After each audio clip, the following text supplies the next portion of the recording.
સ્વાગત છે exam today પર ફ્રેન્ડ 20 ફેબ્રુઆરી 2025ના રિલેટિવ કરંટ અફેર્સની ડિસ્કશન આ વિડીયોમાં આપણે કરવાના છે.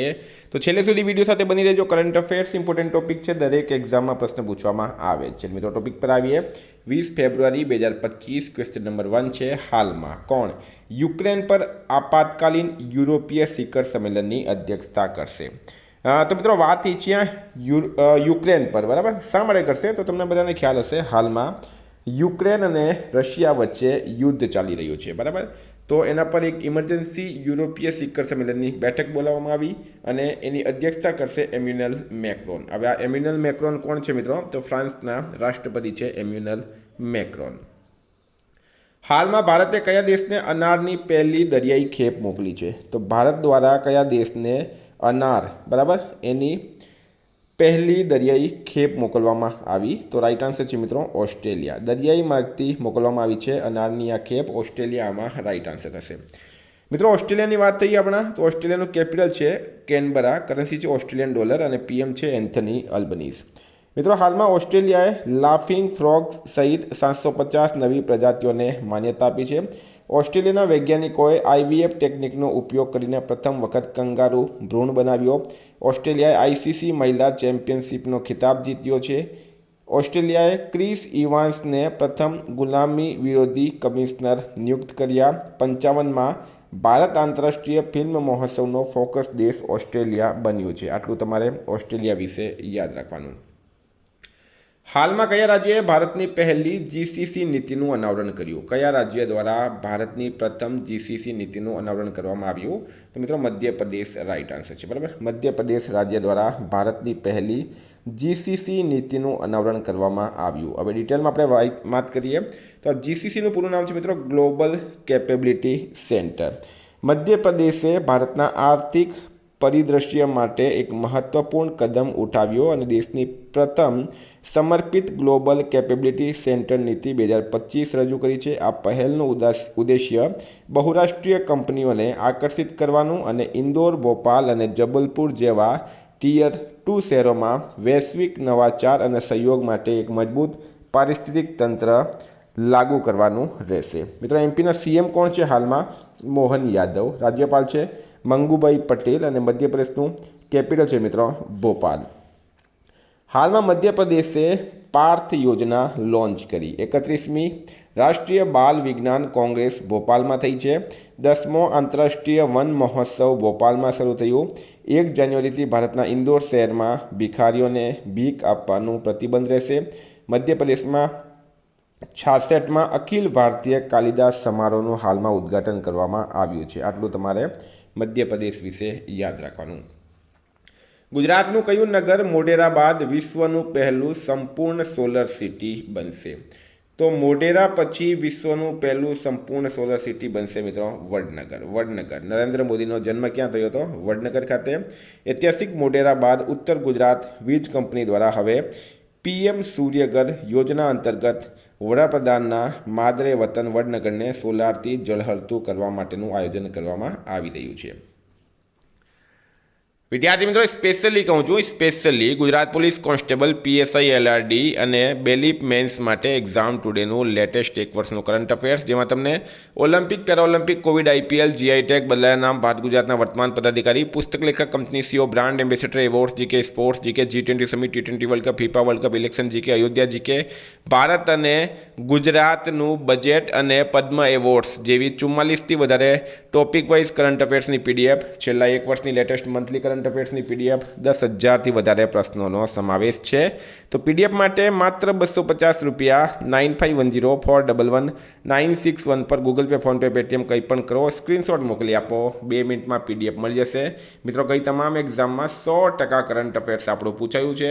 ભારત ગુજરાત ઇન્ટરનેશનલ લેવલનું પૂરું કરંટ અફેર્સ આમાં આવી જશે.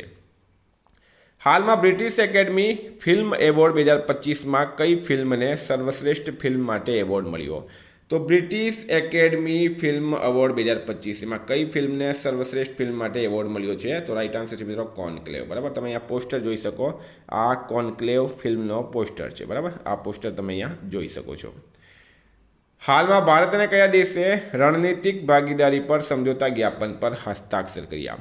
તો મિત્રો કતર દેશના અમીર શેખ, ગઈકાલે જ આપણે પ્રશ્ન લીધો હતો, કતર દેશના અમીર શેખ ભારતની મુલાકાત આવ્યા છે, બરાબર.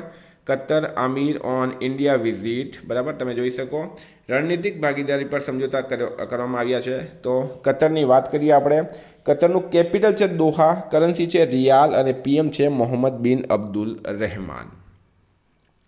હાલમાં ભારતના પહેલા વર્ટિકલ બાયફેશિયલ સોલર પ્લાન્ટનું ઉદ્ઘાટન ક્યાં થયું? તો ભારતના પ્રથમ વર્ટિકલ બાયફેશિયલ સોલર પ્લાન્ટનું ઉદ્ઘાટન ક્યાં કરવામાં આવ્યું? ન્યૂ દિલ્હી, રાઈટ આન્સર છે, બરાબર, ન્યૂ દિલ્હી ખાતે કરવામાં આવ્યું.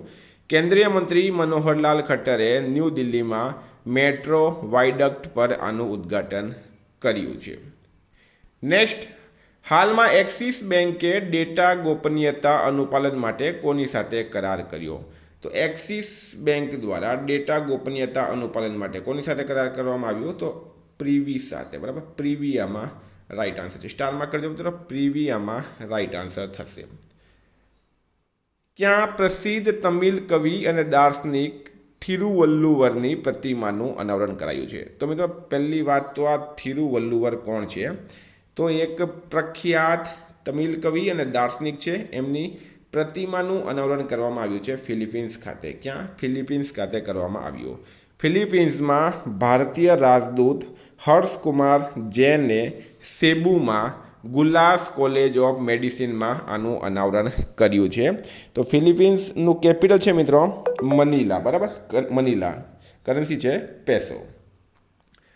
હાલમાં ભારત અને બાંગ્લાદેશ વચ્ચે બોર્ડર સમન્વય વિષય પર સંમેલન ક્યાં શરૂ થયું છે? ભારત બાંગ્લાદેશ વચ્ચે, બરાબર, બોર્ડર સમન્વય વિષય પર સંમેલન ક્યાં શરૂ થયું? તો મિત્રો રાઈટ આન્સર છે આમાં ચેન્નઈ ખાતે. ક્યાં થયું છે? ન્યૂ દિલ્હી ખાતે. ન્યૂ દિલ્હી ખાતે થયું છે. ન્યૂ દિલ્હી ખાતે ભારત અને બાંગ્લાદેશ વચ્ચે બોર્ડર સમન્વય વિષય પર સંમેલન શરૂ થયું. એશિયામાં સ્ટાન્ડર્ડ ચાર્ટર્ડે ભારતમાં સીઈઓ કોને બનાવ્યા છે? તો સ્ટેન્ડર્ડ ચાર્ટર્ડના ભારતમાં સીઈઓ કોણ બન્યા? પ્રશ્ન એમ છે. તો રાઈટ આન્સર છે મિત્રો આમાં પ્રભદેવ સિંહ, બરાબર. આ તમે પ્રભદેવ સિંહનો ફોટો પણ જોઈ શકો છો.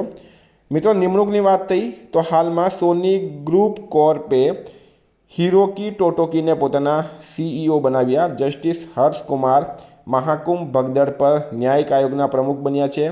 H Shankar Chennai petroleum corporation લિમિટેડના એમડી બન્યા છે. મેજર જનરલ ઇયાલ જમીર ઇઝરાયલના રક્ષાબળના નવા પ્રમુખ બન્યા. કે બાલા સુબ્રમણ્યમ સિટી બેંક ઇન્ડિયાના નવા પ્રમુખ બન્યા છે. સ્ટીલ મંત્રાલયમાં નિર્દેશકના રૂપમાં મેમૂન આલમની નિમણૂક કરવામાં આવી. ડૉક્ટર માધવન કુટ્ટી કેનરા બેંકના મુખ્ય અર્થશાસ્ત્રી બન્યા. હાલમાં ચર્ચામાં રહેલ પાંગસુ પાસ, બરાબર, પાંગસુ પાસ કયા બે દેશો વચ્ચે આવેલું છે? તો મિત્રો ભારત અને મ્યાનમાર, બરાબર, ભારત અને મ્યાનમાર વચ્ચે આવેલું છે પાંગસુ પાસ. ચર્ચામાં શા માટે છે? તો પાંગસુ પાસ ઇન્ટરનેશનલ ફેસ્ટિવલનું હાલમાં આયોજન કરવામાં આવ્યું છે નામપોંગ, અરુણાચલ પ્રદેશ ખાતે. સ્ટારમાં કરજો આ. હાલમાં કોણે શહેરી ભૂમિ સર્વેક્ષણ માટે નકશા પાયલટ કાર્યક્રમનું શુભારંભ કર્યું? તો શહેરી ભૂમિ સર્વેક્ષણ માટે નકશા પાયલટ કાર્યક્રમનું શુભારંભ કોણે કર્યું છે? શિવરાજસિંહ ચૌહાણ, કૃષિ મંત્રી છે મિત્રો શિવરાજસિંહ ચૌહાણ, એમના દ્વારા કરવામાં આવ્યું છે. તો શિવરાજસિંહ ચૌહાણ રાઈટ આન્સર થશે એમાં. હાલમાં 23મી રાષ્ટ્રીય પેરા એથ્લેટિક્સ ચેમ્પિયનશિપ ક્યાં શરૂ થઈ છે? તો 23rd એડિશન છે મિત્રો રાષ્ટ્રીય પેરા એથ્લેટિક્સ ચેમ્પિયનશિપ. અને ક્યાં શરૂ થઈ છે? તો એ થઈ છે ચેન્નઈ ખાતે, બરાબર, ચેન્નઈ આમાં રાઈટ આન્સર છે. ચેન્નઈ ખાતે થઈ મિત્રો. ચેન્નઈ તમિલનાડુનું કેપિટલ છે. હાલમાં કોણે મ્યુચ્યુઅલ ક્રેડિટ ગેરંટી યોજના શરૂ કરી છે? તો મ્યુચ્યુઅલ ક્રેડિટ ગેરંટી યોજના કોણે શરૂ કરી? નિર્મલા સીતારમણ. નિર્મલા સીતારમણ દ્વારા મ્યુચ્યુઅલ ક્રેડિટ ગેરંટી યોજનાની હાલમાં શરૂઆત કરવામાં આવી. સ્ટારમાં કરજો મિત્રો. નિર્મલા સીતારમણ કોણ છે? તો ભારતની નાણામંત્રી છે નિર્મલા સીતારમણ. હાલમાં કેન્દ્રીય મંત્રી નિર્મલા સીતારમણે મુંબઈમાં એમએસએમઈ ઉદ્યોગ માટે મ્યુચ્યુઅલ ક્રેડિટ ગેરંટી યોજના શરૂ કરી છે. નેશનલમાં ભારત સરકાર દ્વારા લોન્ચ કરાયેલ એઆઈ ફોર એન્ટરપ્રેન્યોરશિપ પહેલ અંતર્ગત કેટલા લાખ યુવાઓને પ્રશિક્ષણ અપાશે? ભારત સરકાર દ્વારા લોન્ચ કરાયું છે એઆઈ ફોર એન્ટરપ્રેન્યોરશિપ પહેલ અંતર્ગત કેટલા લાખ યુવાઓને પ્રશિક્ષણ અપાશે? તો મિત્રો રાઈટ આન્સર છે એમાં 1 લાખ યુવાને. વર્ષ 2025 સુધી 1 લાખ યુવાઓને પ્રશિક્ષણ આપવામાં આવશે. હાલમાં કોણે 50,000 વંચિત મહિલાઓના ઉત્થાન માટે જી સફલની શરૂઆત કરી છે? જી સફલ મિત્રો ગુજરાતનો પ્રશ્ન છે. આ ગુજરાત રાઈટ આન્સર છે. ગુજરાતના મુખ્યમંત્રી ભૂપેન્દ્ર પટેલે આ જી સફલની શરૂઆત કરી.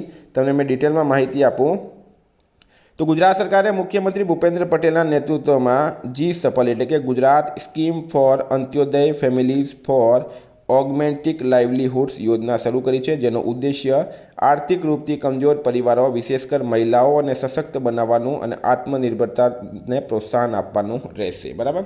તો જી સફલનું પૂરું નામ છે Gujarat scheme for Antyodaya families for augmenting livelihoods. મિત્રો વાત કરું મેં ગુજરાતની, તો હાલમાં ગુજરાતની સાંસ્કૃતિક હસ્તશિલ્પ વિરાસત ઘરચોલાને ભારત સરકાર દ્વારા જીઆઈ ટેગ મળ્યો છે.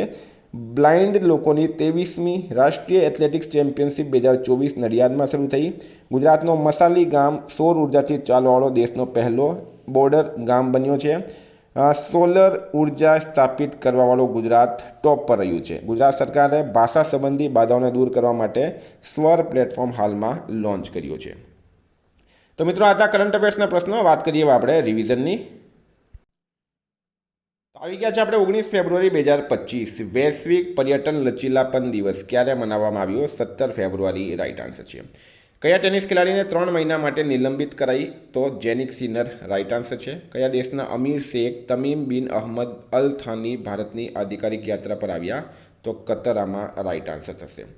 કયા શહેરમાં ટ્રાફિક સમસ્યાના નિવારણ માટે એઆઈ આધારિત એડેપ્ટિવ ટ્રાફિક કંટ્રોલ સિસ્ટમ લાગુ કરાયું? તો આમાં અમદાવાદ રાઈટ આન્સર છે. 5મો બહુપક્ષીય નૌસૈનિક અભ્યાસ કોમોડો ક્યાં શરૂ થયું છે? ઇન્ડોનેશિયા ખાતે. કયો દેશ ભારત પાસેથી $200 મિલિયન આકાશ મિસાઇલ પ્રણાલી ખરીદશે? તો એ ફિલિપિન્સ ખરીદશે. 8મો હિન્દ મહાસાગર સંમેલન ક્યાં થયું? મસ્કટ ખાતે હાલમાં થયું છે. ભારતના નવા મુખ્ય ચૂંટણી કમિશનર કોણ બન્યા? તો મિત્રો એ બન્યા છે જ્ઞાનેશ કુમાર. ડોનાલ્ડ ટ્રમ્પે કોને તેમની ડેપ્યુટી પ્રેસ સેક્રેટરી તરીકે નિમણૂક કરી છે? તો કુશ દેસાઈની. પીએમ યોગ પુરસ્કાર 2025નું આયોજન કયા મંત્રાલય દ્વારા કરાયું? તો આયુષ મંત્રાલય રાઈટ આન્સર છે. ક્યાં ફ્લાવર શોનું આયોજન કરાયું? તો મિત્રો એ નોઈડા ખાતે કરવામાં આવ્યું છે. હાલમાં કયા એમ્સે ઉન્નત રોગી દેખરેખ માટે રોબોટિક સર્જરી શરૂ કરી છે? તો એમ્સ દિલ્હી રાઈટ આન્સર છે. પ્રતુલ મુખોપાધ્યાયનું નિધન થયું છે. તેઓ ગાયક હતા મિત્રો. કયા રાજ્યએ ઔદ્યોગિક પાર્ક અને હરિત ઉર્જા નીતિ 2025ને મંજૂરી આપી? તો અસમે આપી છે. કોણ બ્રિક્સ શિખર સંમેલન 2025ની મેજબાની કરશે? તો બ્રાઝિલ કરશે. હાલમાં જારી સ્થાનિક શાસન પ્રદર્શન ઇન્ડેક્સમાં કોણ ટોપ પર રહ્યું છે? તો કર્ણાટક ટોપ પર રહ્યું છે. મિત્રો ગઈકાલે પ્રશ્ન પૂછાયું ગુજરાતમાં ક્યાં 3 દિવસીય નૃત્ય સંગીત મહોત્સવનું આયોજન કરાશે? તો એ સોમનાથ ખાતે કરવામાં આવ્યું છે. આજનો પ્રશ્ન છે ભારત અને કયા દેશ વચ્ચે સંયુક્ત સૈન્ય અભ્યાસ ધર્મ ગાર્ડિયન આયોજિત કરાયું? એનો જવાબ તમારે કમેન્ટ બોક્સમાં જણાવવાનું. વિદ્યાર્થી મિત્રો વોટ્સએપ અને ટેલિગ્રામની લિંક ડિસ્ક્રિપ્શન બોક્સમાં આપી છે. પીડીએફ માટે 9510411961 પર કોન્ટેક્ટ કરો. Thank you. ફરી મળીશું. જય હિન્દ, જય ભારત.